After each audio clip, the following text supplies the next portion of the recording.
part of the Press Play Podcast Network.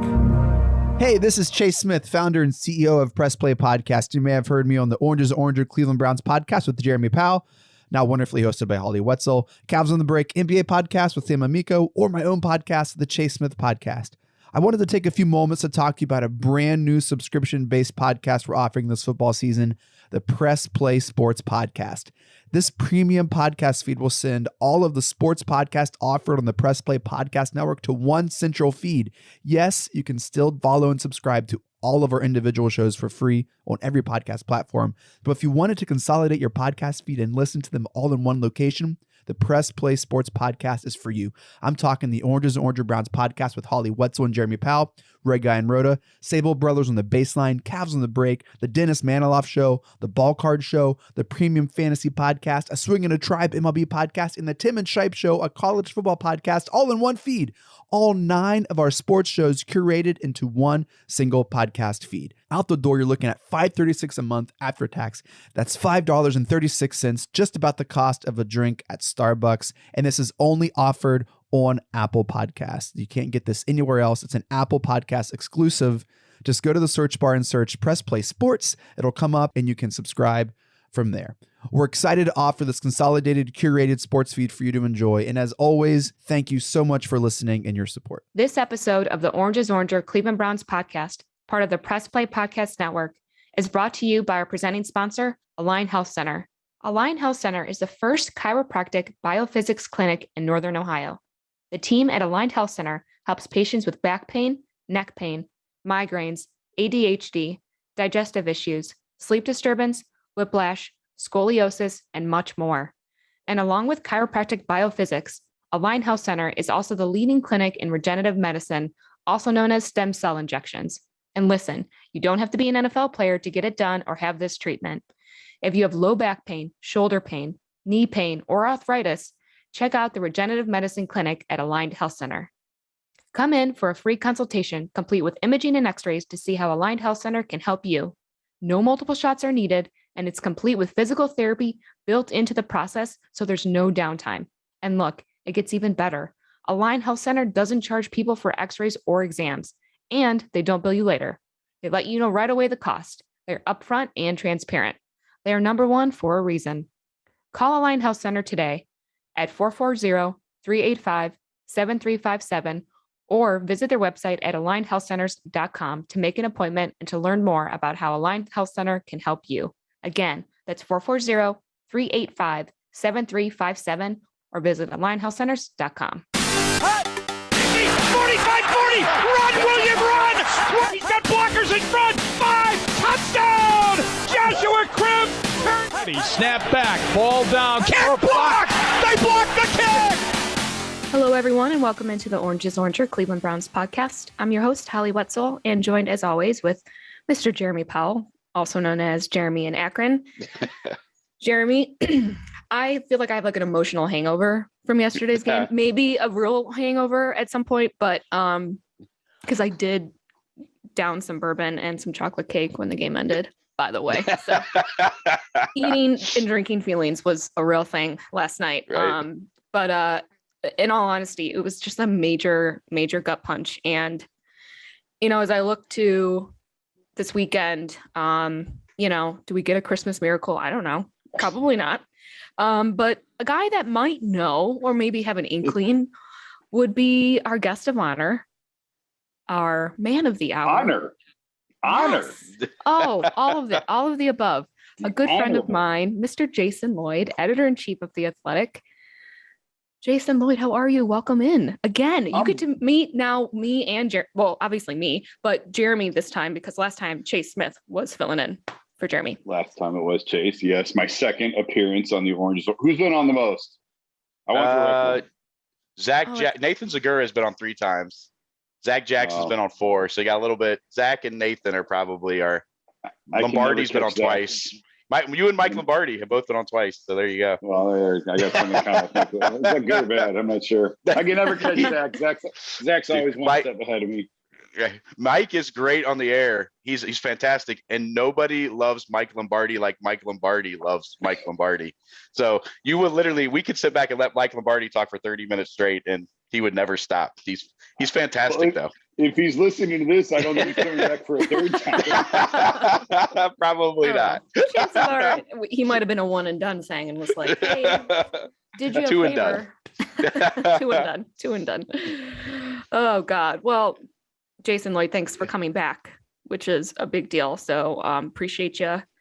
Yeah, well, last time I was on, it was before the season, and I made a horrible bet that luckily I did not have to live up to. What was the bet? If they started 4-0 or 5-0, I would do that Applebee's song. Yeah, 5-0. You would do the Applebe's TikTok. I would do the Applebee's dance. Yeah, let's go. TikTok. Luckily, that got shot out of the water at like what, week 2, week 3? No, it was week 1. Week 1. Yeah, week 1. I was on the hook week 1, right out of the box. We've been losing since week 1, if you don't remember. So. They do all sort of run together. It's weird because like the Cavs, I can remember every single play, big moment game. Obviously, I covered them for 8 years, and I remember everything. The Browns, man, it all runs together. Like I've only been doing the Browns for a couple of years, and I can't remember anything. Like Zach, as we're talking about Zach remembers things from like I'll throw out a game from, I'll look something up. I'm like, oh, this happened against the Bengals in 2016. And he's like, oh yeah, the Spurgeon win game or whatever it is. And it's just, he's got that encyclopedic memory that I used to have. And I think it's old age has withered that away because it all runs together anymore. And I even forgot that the Browns lost week 1. Wow. Zach just has to pull out, Zach just has to pull out the book he wrote on all the bad moments. And yeah, right. It's mid to page. Yeah. That is a great book, by the way, but oh gosh, negativity, but it's a great book. Well, I do think that this game against the Raiders will definitely be pretty memorable going forward. That is for sure. So, Jason, I'd like to get your thoughts, of course, on the Browns overall and where we kind of go from here. But before we do that, let's start into the game.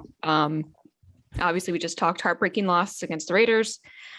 Like I said, this one was really tough, and I don't know why. I guess because we were so close and there was so much riding on it, and you could feel at the end how bad the Browns, the squad that was on that field, wanted it.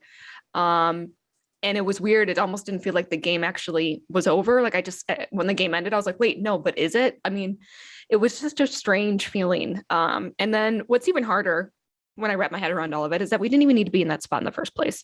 And that's what I really should be more angry about, because never did I think if you told me that we were going to be 7-7 at this point, last place now in the AFC North, that this is where we would be. I just didn't. So, and it's crazy. With a win yesterday, we would have been in first place, which is also crazy in this division right now. So like I said, before we kind of get over to the overall Browns thoughts, Jason, give me your overall thoughts from last night. We had 19 starters out, right? Was it 19 total?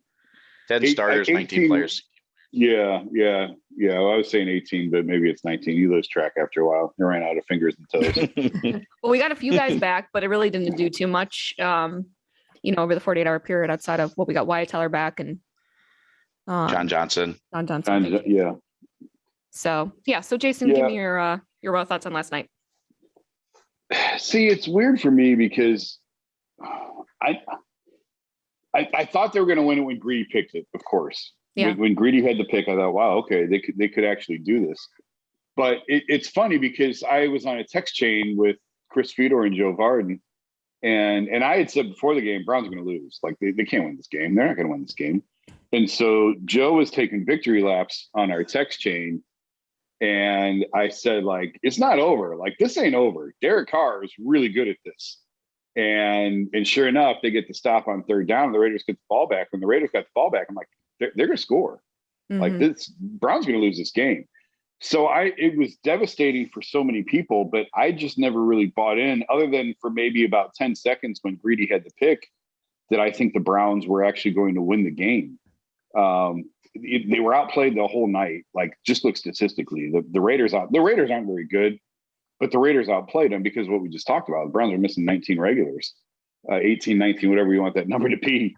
And so, Nick Mullins, I thought played great under the circumstance. He had one practice. I know. And he, like, I mean, I've just been labeled the Baker hater, so whatever, I'll wear it. I don't think I'm a welcome Baker to the hater. Orange is Oranger, because here any logic take on Baker, is allowed. But outside of this pod, people think we're nuts. So I mean, I wrote after the Kansas City game, he's got to play better. And people thought I was crazy. And I'm like, just look at him in the fourth quarter. Look at him, when the game matters. And I guess that's a good segue into, just kind of where we're at. And, you say, how can this team be 7-7? Well, first of all, the NFL is built for this. If you look at all the teams in the AFC that are in that 7-7, 8-6 range, there's like 9 teams battling for that one spot. So this is the way the NFL wants it. The NFL wants the Lions beating the Cardinals on a random Sunday. But, Chargers, Steelers, what am I missing? Chiefs. And there's another one where it was right there in front of them to win it. They had a chance to win it fourth quarter, and they couldn't deliver it. And that's the way the NFL is set up for last minute drives. And it's always going to be, not always, quite often it's going to be a one possession game.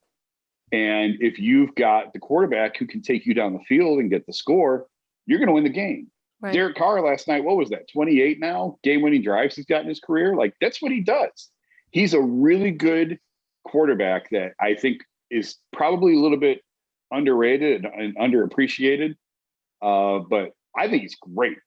And he's just a veteran who knows how to win. He threw an awful pick. The greedy pass was an awful pass.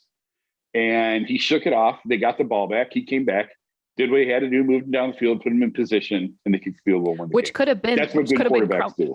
Right. And it could have crumbled them really at the end with that pick. I mean, that could have just been it. I mean, and like you said, with the Browns, it probably would have. I mean, and it's funny you bring up the fourth quarter because there's a couple stats in here that I found on the fourth quarter in the Browns. They've only scored 2 touchdowns in the fourth quarter of their last 9 games.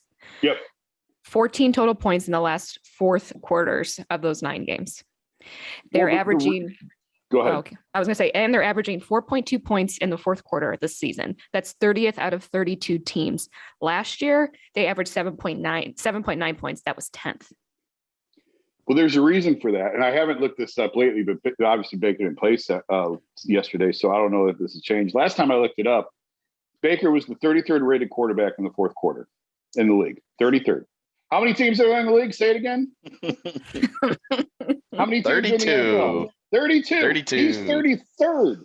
Yeah. He's 33rd breaking records. Quarterback in the NFL in fourth quarters this year. That's a problem. And that's why, it all plays into each other.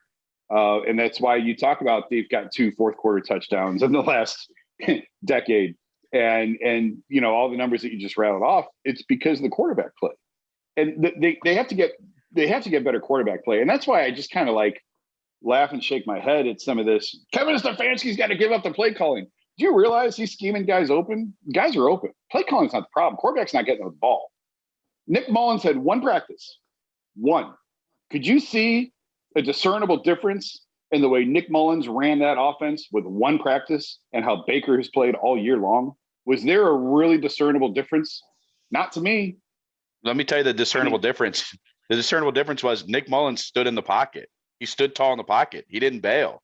I think he was actually better at times than Baker. I can't remember seeing Baker, especially this season, stand tall in the pocket like Nick does, wait for plays to develop and hit guys like you're saying, like DPJ across the middle on that 3rd and 11.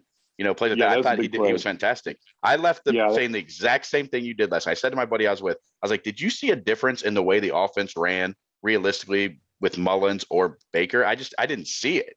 And I thought he played great. And like you said, it didn't feel like there was a big drop off from Baker to him last night.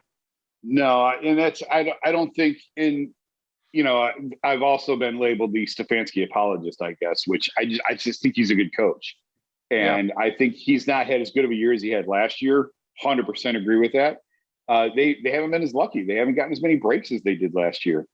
But, in terms of he's got to give up the play calling, I just think that's a little bit silly because he didn't get dumb overnight. And the same guy who was the coach of the year last year, he's still that guy. They just haven't gotten the same quarterback play that they did last year. for half a year. I mean, we've got 4 years of Baker, and he's had 1.5 good years out of 4. So, and I'm just tired of the excuses. I'm just tired. I'm tired of it's Freddie's fault. It's OBJ's fault. It's Hughes' fault. When's it the quarterback's fault? Right. Well, I was going to ask you too, kind of speaking of that, what has happened with him since last year? Was the fact that, we had a much easier schedule last year than this year? Is it kind of like welcome to the NFL this year for him with a real traditional year, I guess, that he's had within his whole Browns career? There's been a million excuses. He's hurt. He had however many head coaches since he's been here, all of the above. And there's been a ton of excuses. So I'm with you on that. But is it why do you think his play has just been mediocre at best this year? Yeah, certainly the injuries play a role. And I've said for weeks, I'm tired of talking about Baker and the injuries. I'm over it. Obviously, he's well enough to play, and they feel like he gives them the best chance to win. And I guess it really peaked around the Lions game with sit Baker. Case Keenum is good enough to beat the Lions. Okay, well, that's probably true, but that was a must-win game. Like, you can't lose to the Lions. And if you play Case and you lose that game, knowing that you had a starting quarterback capable of going out there and playing, I just think that's a decision you can't justify to ownership. And so that's why I just never got on board with all of this. Rest him and let him heal up. Yeah, okay, he's hurt. He's a 6-foot quarterback. He's always going to be hurt. Like, this is what you get. And teams have done a really good job this year of keeping him in the pocket. I was talking to a coach on a team who played them this year who said our whole game plan was keep him in the pocket. He can't see out of the pocket. And I think teams, if you go back to when he hurt the shoulder, the Houston game, Kevin said after the game, he wanted to protect the shoulder a little bit. And that's why they were getting the ball out fast. That's why it was some of these quick hits because they didn't want him taking any unnecessary hits. But that was just 1 week. And as the season has evolved, I just think teams have done a really nice job of taking the boots away from him. Baker last year was the best passer in the league when he was rolling left, which is kind of awkward for a right-handed quarterback. You would think he'd be more comfortable going right, but for whatever reason, Baker's more comfortable going left. He was number 1 passer in the NFL last year when he was rolling to his left. Teams have taken that away, and they've really made him a pocket passer. And when Baker is a pocket passer, he's high on a lot of his throws. And when I was filling in for Bruce on the Drennan show, we put together sort of a video package of the proof. It's like, here you go. Look at all the times Baker is in the pocket and how many times he misses guys high. And I think a lot of it has to do with the size. And you talk about the smaller quarterbacks, Drew Brees. I've got the Seahawks game on now, and Russell Wilson. These guys do. Russ does well from the pocket, but they also do well moving the pocket. And, Trent Dilfer, I was talking to Trent about this. I'm just name dropping left and right, but I was just going to say, who's next? I'm on a roll. I'm just going to keep going. I hope that when you talk to other people, you're like, well, I mean, I was on with Orange with Holly and Jeremy. So, I mean, here, let me try. And Trent Dilfer has also been on this show. So go ahead. There you go. Well, Trent I was filling in for Lima I was with Ken Carmen, I don't know, about a month ago now, 6 weeks ago. And I asked Trent, does Kevin Stefanski limit his quarterbacks, or does he build his system around limited quarterbacks? If you look at sort of some of the limitations Baker has and Kirk Cousins has. That's a great question. And Trent said basically, Kevin is really smart and he does a really good job of stacking plays. And he said, I would tell Baker, be more like Breeze and less like Mahomes. And I've had two former NFL quarterbacks this year tell me that Baker tries too much to play like Patrick Mahomes and Josh Allen, and he's not that guy. And Dilfer's point was like, Breeze, he almost called Breeze a system quarterback, where he said Drew's not going to save the play call. Drew's going to run the play that's run. And Baker sometimes gets into trouble by trying to do too much and trying to do things that aren't there. And he said with Kevin's system, you're stacking plays. So first down leads to second down, which leads to third down. And if you screw up first down, instead of 2nd and 6, now you're 2nd and 11 or 2nd and 9 or 2nd and 15. And you have just now disrupted everything that was going to come after it. And that's why Trent's point was, you really got to play, Baker should play more like Breeze. And I've gone back to that. I've thought about that often. I've gone back to that often just because it makes so much sense. And then, like I said, when I was talking to coach, he said, yeah, our whole game plan is keep him in the pocket. These are all things that we see, right? Like we see it. We see that he's a 6-foot quarterback, that he struggles from the pocket. He takes a lot of hits. He's going to be injured when he's taken a lot of hits like that. It was the ribs last year, I think. It's always going to be something with him. And maybe not to the extreme that we've had this year, but this is the problem that you run into with guys this size. So I think that's a really long-winded answer with a lot of names thrown in of why that we've seen a difference. But truthfully, he was terrific his rookie year. And that's what I don't have the answer to, is what happened to that guy? What happened to that guy who was throwing Brashard Perryman open and making Brashard Perryman look like an all-pro? He's gone. And is it just the league got tape on him and figured him out? It could be. Derek Anderson had one really good year, and that was really about it. And that happens with guys. Marcus Mariota had a really good early career, and then the league sort of got tape on him and figured him out. And it could be as simple as that as an explanation for Baker. And I know people don't want to hear that. But I don't know what happened to that guy from his rookie year, because I haven't seen him since. All I know is we have 4 years of evidence, and Baker has 1.5 good years out of 4. And that's just not good enough.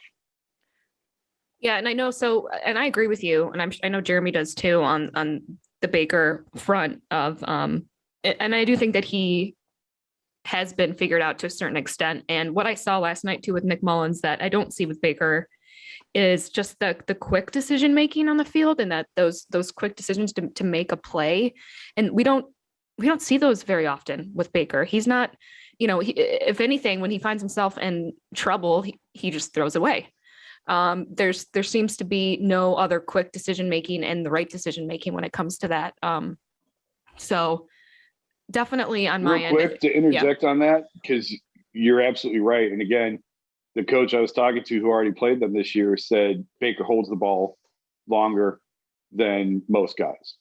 And he said they felt like they could get to him. They were going to be able to get to him, because even 0.3 of a second in the NFL is a really long time. And they just felt like Baker holds the ball too long when he's in the pocket. So you're dead on. Jeremy, you want to add something? Yeah, I was going to say, one thing we've talked about this year, and I think part of it is Baker's not elevating guys around him. Everything's kind of got to be perfect for Baker to play at a high level. That's right. And we've had it's been so much. There's been linemen down. It's been both running backs down. It's been Hunt in and out. It's been Chubb in and out. It's Noah Odell Beckham Jr. It's been Jarvis in and out. There's been no consistency. And for Baker to play his best, he has to have, everything's got to be right. He's not someone who's going to elevate other guys. That's why he is the definition of a system quarterback. I know that makes our listeners mad. I know we'll hear about it, but I just think he is. He's a system guy, and everything's kind of got to be laid out in front of him for him to play at his best. And when something like this year happens, where there's a ton of adversity, he's got injuries, guys around him have injuries, he doesn't have the great lineup that he had to start the year, that's when you fall into problems. And I think that's been a big part of what's went wrong this year, Holly. Yeah. Well, and adding to that, so yeah, we've now went over that Baker maybe just isn't that good. But adding to all of those issues is the mentality in that locker room and the off the field issues that they have dealt with from the dads and the wives and the whoever chiming in and going after Baker specifically. And Jason, Jeremy and I talk about this. We've talked about it ever since all the shit came out. But what do you make of the fact that the people that are coming after, making these comments about Baker, they're making them specifically about Baker, not just they're not getting the ball enough, not just they need to play better, or that they're frustrated as a family member or what have you. They're specifically going after Baker and making comments about him specifically.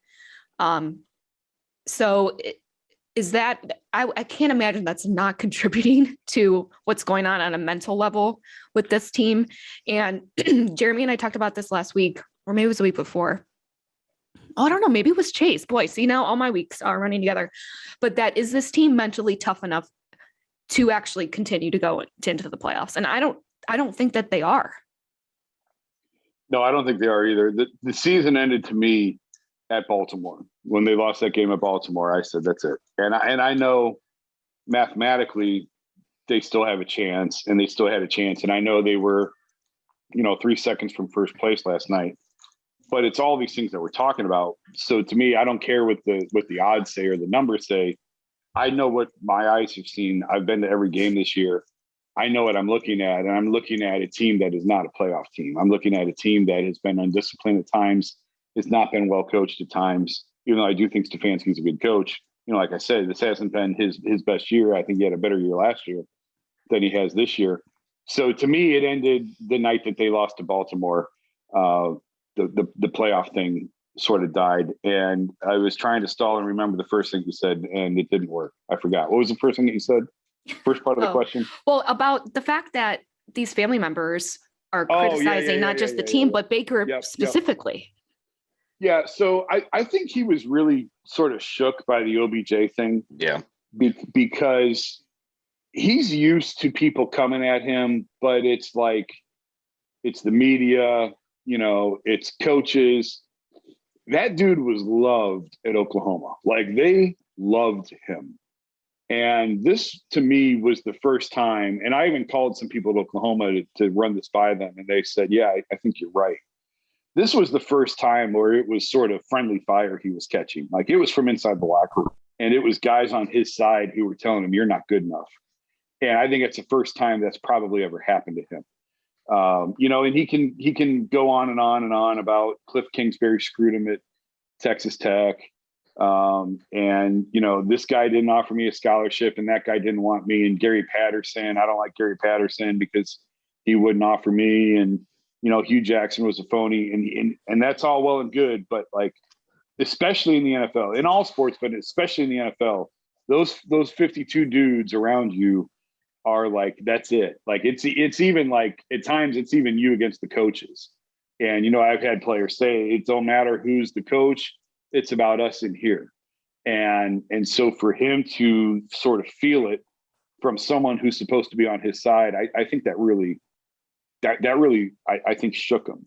And I got to tell you, I don't think as active and vocal as his wife is on social media, I think rubs a lot of guys in that locker room the wrong way.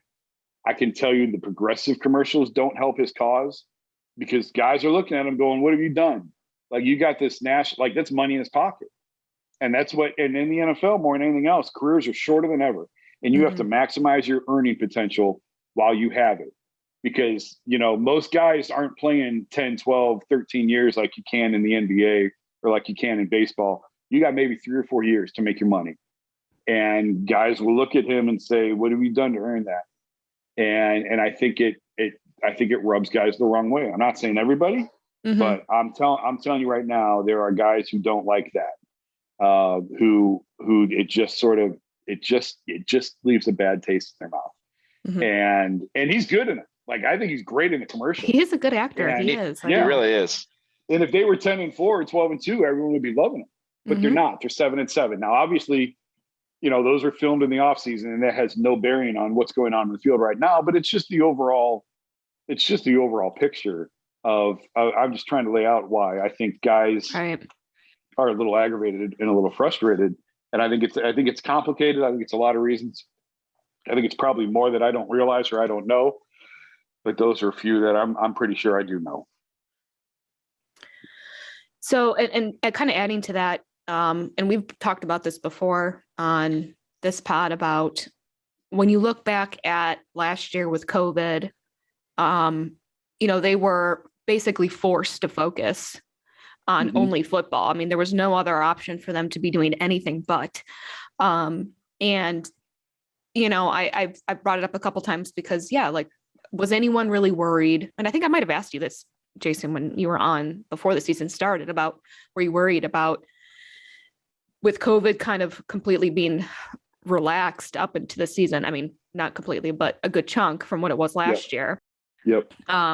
Were you worried about the lack of focus? Because there's a lot of other, now it's just real world that they were dealing with vacations. And I have inside sources that Baker and Hooper went to Arizona over the bye week. And again, everyone has the right to do whatever they need to do. We have to live our lives. I'm very much okay with that. But do you look and think to yourself, should they have stayed? This was coming off, this is going to be a big week, and all 21 players got COVID.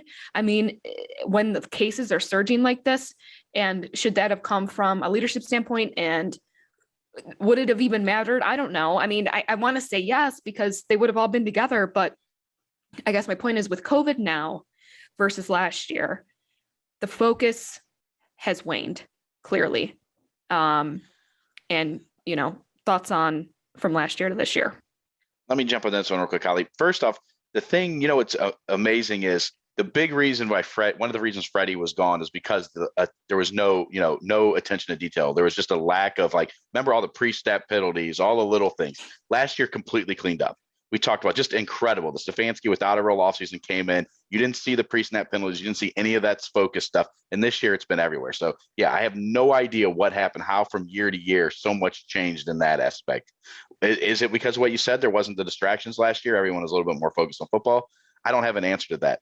The second thing was, one thing I found really alarming. Did you hear when they asked Coach Stefanski if him and Baker talked over the bye week? And he said, no, they didn't talk one time over the bye week. I don't care what anybody says. That's not normal. I don't care if Baker goes to Arizona, whatever, but to not talk to your quarterback one time over the bye week, what do they say the most important relationship in football is? The head coach and the quarterback. Not to talk one time to him over the bye week. I thought that was very interesting and very telling. Third thing on the coronavirus stuff right now with this new variant, I mean, I don't think there's anything the Browns could have done differently. I can't blame that on the players. I just think this hit everybody like no one was expecting. I heard today that Omicron variant is the second most infectious virus ever behind the measles. So I don't think with the current, I think the Browns were living up to the current standards. It was just something came that nobody was really ready for. And that's why you're seeing the NBA, NHL, all these other people having the same problems. So I don't blame them for that. I just think this was something no one was really, ready for. Yeah. So there's a lot to unpack there between both of you. And I'm sure my ADD is going to kick in and I'm going to forget half of it. But let's start. Well, I'll say this, Jeremy, I think I agree with you. These guys, I'm a big believer and you got to live your life.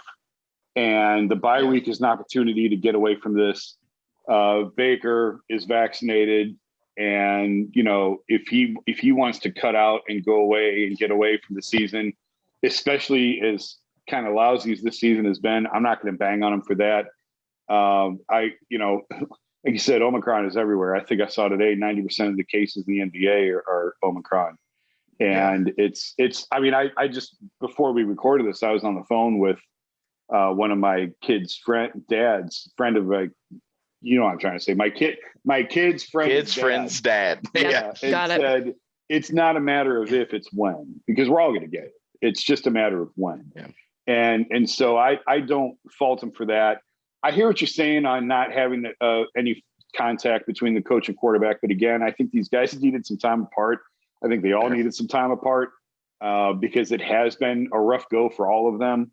And in terms of sort of the building and last year compared to this year, to me, well, let me back up. Remind me in case I forget. I want to get back to that. But when you were talking about the pre-snap penalties, I actually, so I don't know if that has anything to do with COVID, but I agree with you. I looked it up after the Patriots game, I think it was, and they led the league in pre-snap penalties again. And it's like, what is going on? Because Freddie was such a disaster. I knew after the Rams game, I think was like week 3. It was that Sunday night game. Sunday night. Yep. This ain't going to work. He's not going to last. I don't think he's going to last the season. Like I thought he was going to get fired before the season was even over. It was evident. It was clear he's not a head coach. And I was actually surprised he lasted the season. And Kevin had that cleaned up. Like even his first game last year, the Baltimore game, when they got their doors blown off, Kevin's first game as the coach, I was looking at it going, but you know what? They got the play calls in with they were at the line with 8 seconds on the clock. And ready every game. Like an NFL sideline. It's not a fire drill on So that did get cleaned up fast. And a lot of that crap is back this year. And I don't have a good answer for you as to why that is. One funny little nugget though, Kevin's really cracking down on pre-snap penalties. Like that's his thing. And it drives him crazy when guys jump off sides defensively. And Miles makes no apologies for it. Miles is going to jump off sides, and he's like, I'm trying to get that jump. And if I get flagged for 5, I'm going to get you back 10 because I'm going to get them, later on. And so the Lions game, they had 3 guys jump in the first half. We talked about it. Okay, so did you see it? So the rule in that Lions game was you jump, you come out of the game. You run ran, put their heads down and ran right to the sideline. And they ran right off the field, except for Miles. And I talked to him about this. Miles jumped right before the half, and he wouldn't come off the field. And he's looking at the sideline like, me? You want me to come? And he was like, I ain't coming off. So poor Porter Gustin had to run off the field because Miles wouldn't come off the field. And that's amazing. It's just funny. And I walked him out of the tunnel with them out of the stadium after the game. I'm like, they tried to pull you out of the game, didn't they? He's like, yeah, I'm not leaving the game. Not for that. And like, what are you going to do? Like, somebody's got to leave the field. So it just struck me as funny. That was one of the ways. Like that drives Kevin crazy is the pre-snap penalties, particularly jumping off sides. And Miles is like, yeah, well, I don't care. I'm going to jump off sides because, like I said, I might give up 5, but I'm going to get you back 10 and 12 because I'm going to get them the next time around. So anyway, now to close the loop on that, to go back to what we're talking about with COVID, I don't know. Here's my concern, I guess. Since we are, quote unquote, back to normal or trying to get back to normal for most of this year, obviously until the outbreak of the last week or so, there's just more people in the building. Whereas last year, with it being on lockdown, there just weren't a lot of people in the building. And I've talked to former coaches who were in that building about just some of the nonsense that goes on in there. And, they've tried to eradicate that over the years. But it's just the way it's been in Berea. Is there's just sort of the setup of the facilities in the office and just some of the people that are in and out of there that really don't need to be in and out of there. And it all sort of takes away the focus on, keep the main thing. And too often in Berea over the years, I don't think that's been the case. And I don't have a great answer as to how much nonsense has been in there this year. But I just know from talking to people that, in the past, that was a concern, was there's just too many distractions. There's too much nonsense. Too often the main thing isn't the main thing. And where last year it was, because all of that got cut out and all of those people were pretty much not allowed in the building. And where does that stand this year? I wish I had a better answer for you, and I just don't know. Yeah, well, look, actually, I want to take one step back. You mentioned Miles. Which I totally obviously believe, and he has shown and proven that he does get those 10 to 12 yards that he's talked about. But he may not play on Saturday against Green Bay. So I want to talk about that a little bit and what Green Bay looks like coming up. So we're going to take a quick break and we'll be right back. Looking for new insights on the Cleveland sports scene with a unique side of Cleveland sports history? Then you found the perfect podcast. I'm John Sable. And I'm Scott Sable, and we're hosts of the Sable Brothers on the Baseline podcast, a podcast about Cleveland sports, but not your typical podcast about the land's sports teams. Join us as we embark on a journey of sharing a unique and historical side of Cleveland sports history with the help of some former Cleveland sports stars and other historical figures. All right here on the Sable Brothers on the Baseline podcast, part of the Press Play Podcast Network. For the Dennis Maniloff Show, I'll tap into my 40-plus years of following Cleveland sports and 30-plus years of writing and talking about them, so as to bring you informed opinions and analysis of your favorite players and teams.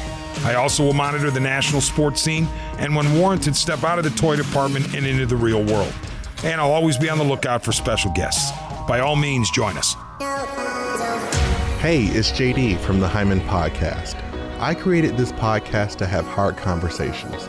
Conversations that make us human but are also wildly uncomfortable. Conversations that help give voice to the voiceless and to the marginalized. Now you can listen to the entire first season on Apple Podcasts, Spotify, or wherever you get your podcasts from.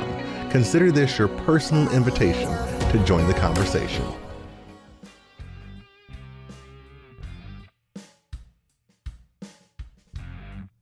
Hey Hey everybody, I'm Gary. And I'm Jason.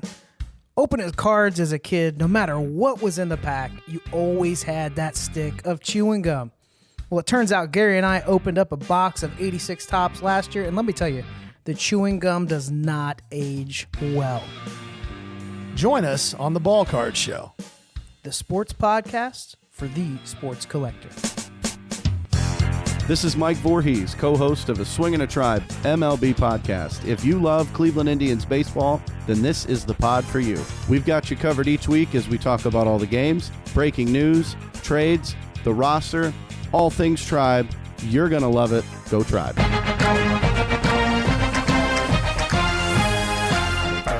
Hey, it's Tito, host of the Premier Fantasy Podcast. Get all the news and analysis you need to dominate your fantasy league. I've been doing this as long as anybody in the business. I can help give you the edge in your leagues. It's the Premier Fantasy Podcast, part of the Press Play Podcast Network. Want to hear more about your favorite TV shows and movies that are on countless streaming services? Then listen to Up Next with your new favorite hosts, me, Kristen Aviles, and me, Christina Walter. Every other week, we'll highlight one genre, but 2 movies or TV shows, one old and one new. We'll let you know what's hot and what's not from your favorite or least favorite streaming services. And be sure to stay tuned to the end of each episode where we shout out an artist whose name you should know for their talent in the industry. So follow us to stay up to date with your favorite hosts from Up Next, a part of the Press Play Podcast Network.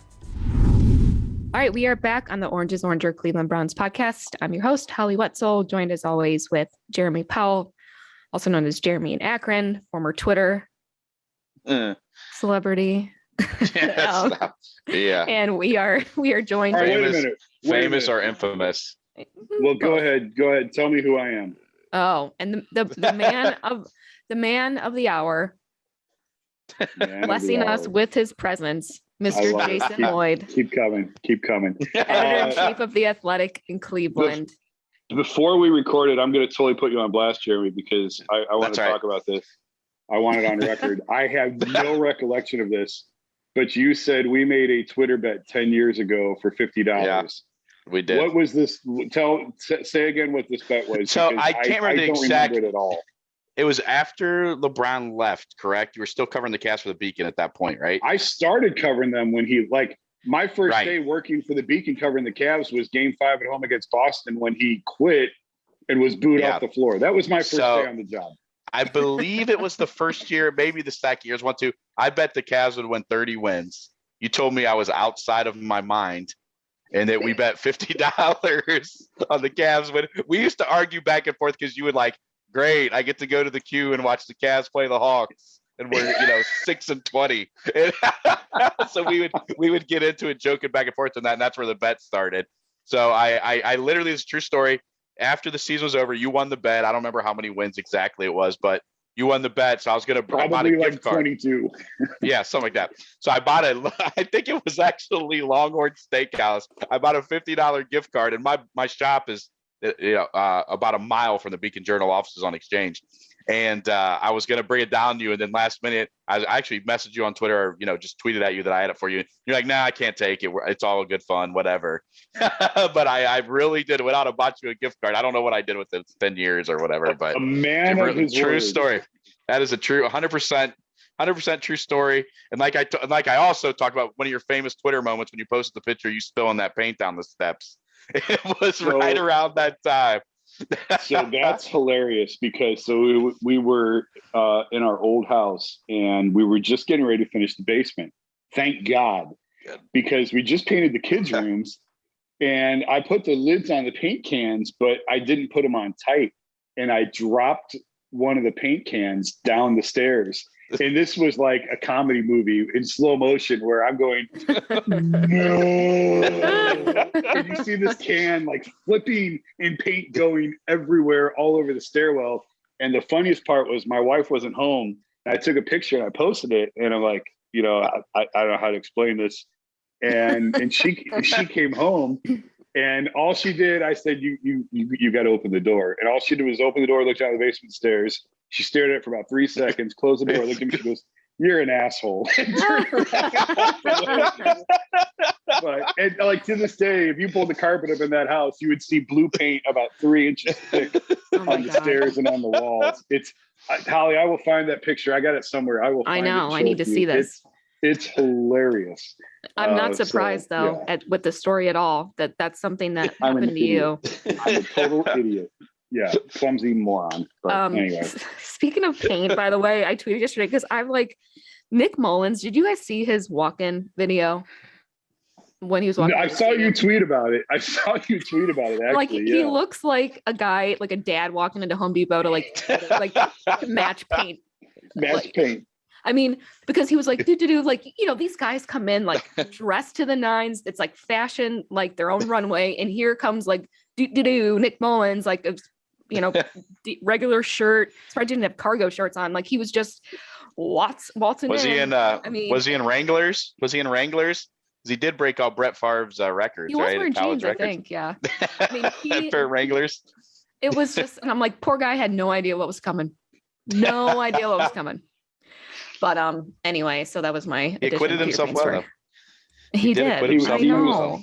He was 3 seconds from Cleveland infamy of Ryan Merritt and Michael Dunn last year stepping in at left guard, and Dante Jones with the big play in the finals, a big minute and a half in one of those finals games. And of those Cleveland heroes that you never knew you needed, we almost had another one in Nick Mullins, if not for Daniel. Oh, can I tell you my Daniel Carlson story? I tweeted about it and I wrote about it.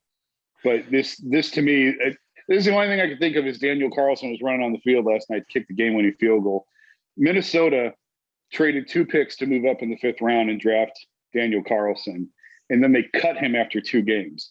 And Mike Prefer was the special teams coach in Minnesota in 2018 when they drafted him. And Prefer had to stand there on the sideline last night and watch this dude run out on the field that they drafted and boom, not once, but twice, right down the middle. Straightened it out yards. For the second time. He would have made that. That was Justin Tucker range. He would have hit that from 60. And, the second one especially. Funny. Yeah. And you mentioned Mullins, Carlson and Mullins. I kind of walked out with Carlson last night. I was walking him to the bus and I said, did you think at all about Minnesota and Prefer when you were running out there? And he's like, no. I'm like, I don't believe you. He's like, no, I really wasn't. But Nick and Carlson sort of shared a moment.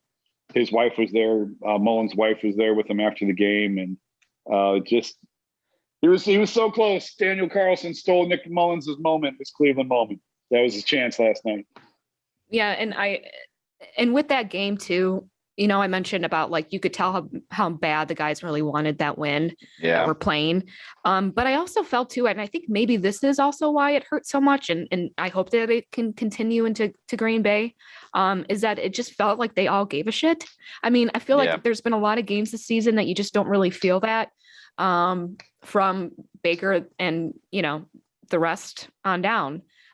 It just felt funny like last night. And I don't know why it's always like when our backs are against the wall. And I know that's when people fight harder for sure, just in general with a lot of different things, but it just felt like for the first time in a while, there was a passion, a camaraderie, a trust, a group of guys playing like a team that we just have not seen much of at all this year. And I want to see that go into Green Bay. And I know that there's still, we think Baker's going to be cleared, obviously, because he's passed the quarantine, right?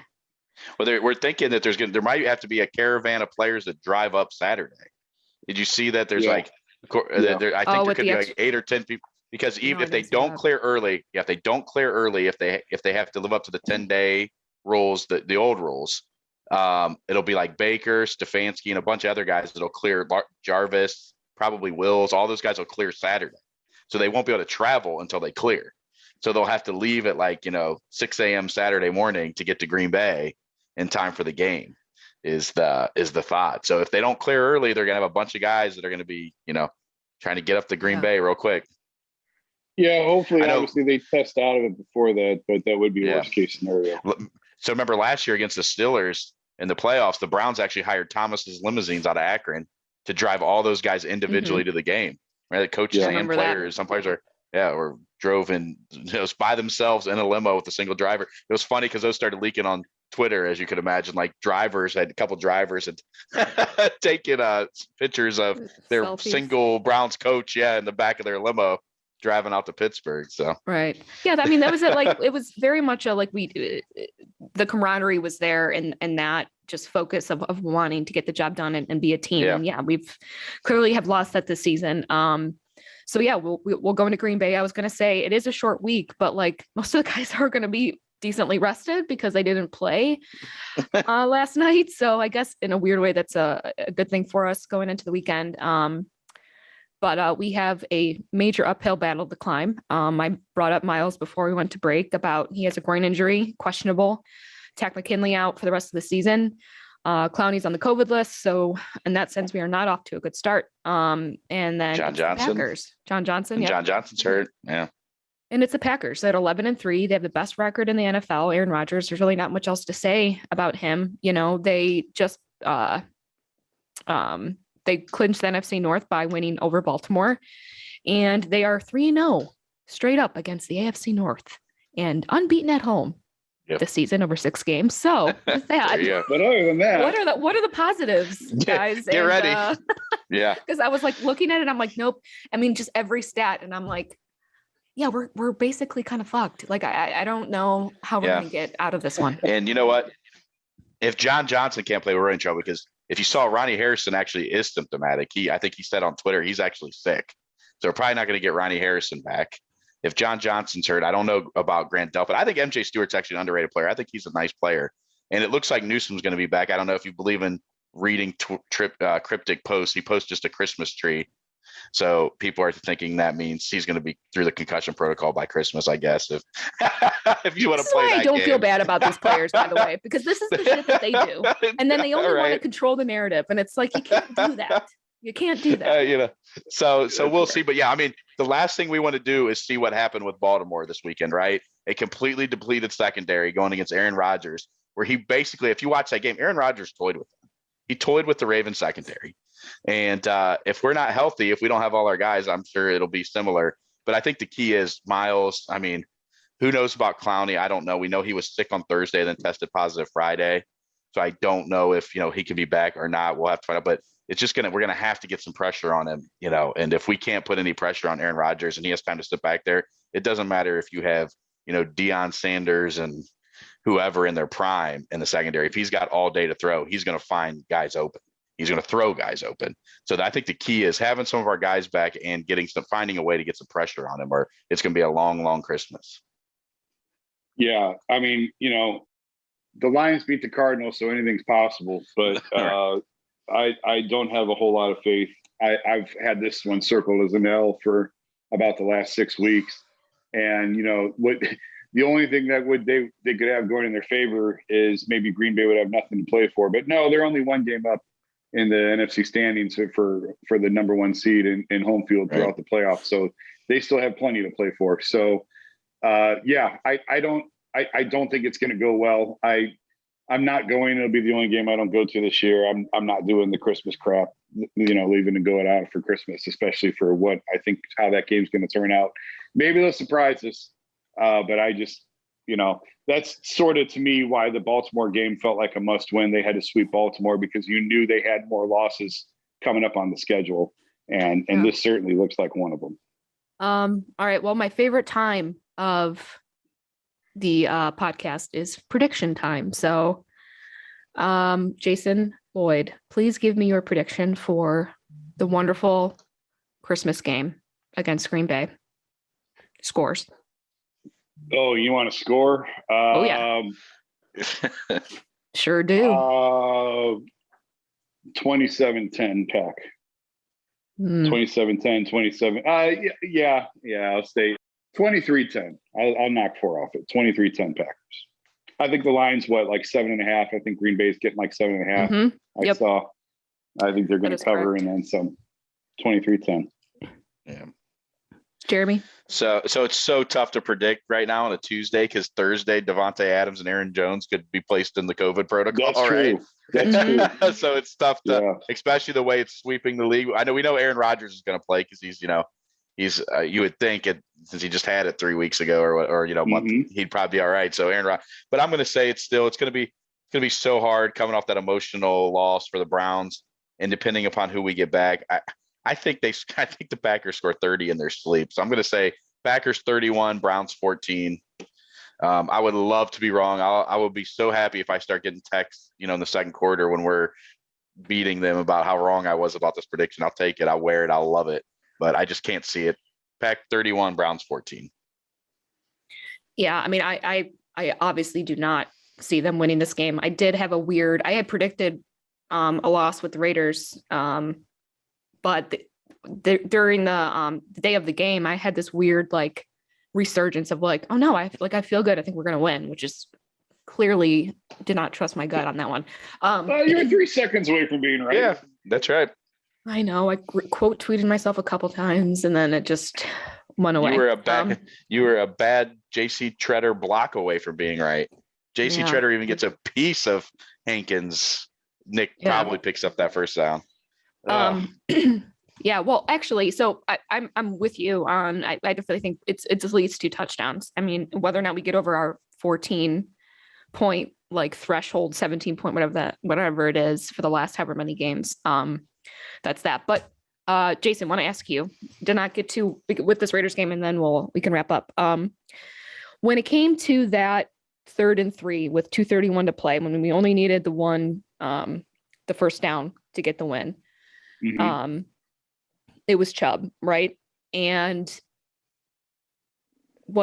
he had 24 of 25 carries, I believe. But in that situation, DPJ was open.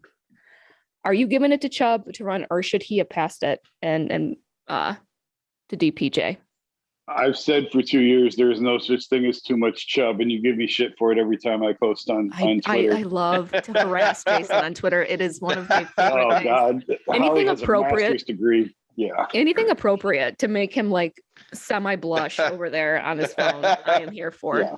So. Holly has a master's degree in embarrassing me on Twitter. But and I was he said that there's too much Chubb, and I said, yeah, you would know. So I'm not gonna after saying for 2 years, just give it to Nick Chubb and get out of the way. I can't kill him now for it. And the only thing I'll say to it is, I mean, he was averaging 3.8 yards a carry in the fourth quarter. He had 42 or 43 of his rushing yards in the fourth quarter, and I think he's averaging 5.2 for the year in the fourth quarter. You needed 3. You feel good that he's going to get you 3. And I even brought up the point to Zach. Zach said I'm crazy. And I would defer to Zach because he's probably right. But I know they were backed up on their own 30, but it felt to me like a play call that you run because you're going to go for it on 4th down. So if it's 3rd and 3, you run that knowing if he gets you 2, you're going to go for it. You're going to get it. Right. You're going to put the game away. And Zach said, as an interim coach, you cannot go for it on 4th down in that spot. Maybe Stefanski would. Mike they're in field goal range. Yeah. Because they're already in field goal range. But my point is, again, Derek Carr leads the league in fourth quarter comebacks. He's got 28 of them now. I think 29 of them now. You know what's going to happen if he gets the ball back. As soon as he got the ball back, I said I have the receipts to prove it. I told Joe and Chris, this game is not over, man. This is what Derek Carr does. It's money time.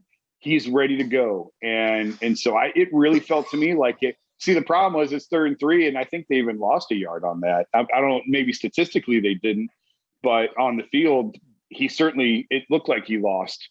And so now you can't go for it. Obviously, you can't go for it in that spot. But if he gets you 2, if it's 4th and a half a yard, even though you're backed up that deep, on your own 30, 32 yard line, I still think there's a chance they go for it. And they put the game away. They convert the first down and they put the game away that way. And the Raiders don't even get the ball back. So I'm not going to crush him for the play call. I was talking to people even after the game, hey, Mullins played well enough in that second half. He earned the opportunity for a play action or for a rollout or for, the 3-yard throw. I mean, normally that's a patent Austin Hooper, 3 yards and fall down. But obviously, the catch and go down. The catch and fall down. Nobody falls down after a 3-yard catch like Austin. But I'm not going to kill him for the play call because you're putting it in the hands of your best player. And if they they do roll out Mullins, or it is play action, and they hit Njoku in the hands and he drops it like he does 80% of the time when you hit him in the hands, people would be screaming, why didn't you give it to Nick Chubb? So you can't win in that instance. If he converts, nobody's complaining about the play call. So I'm not going to bang on him for it now. No. Yeah.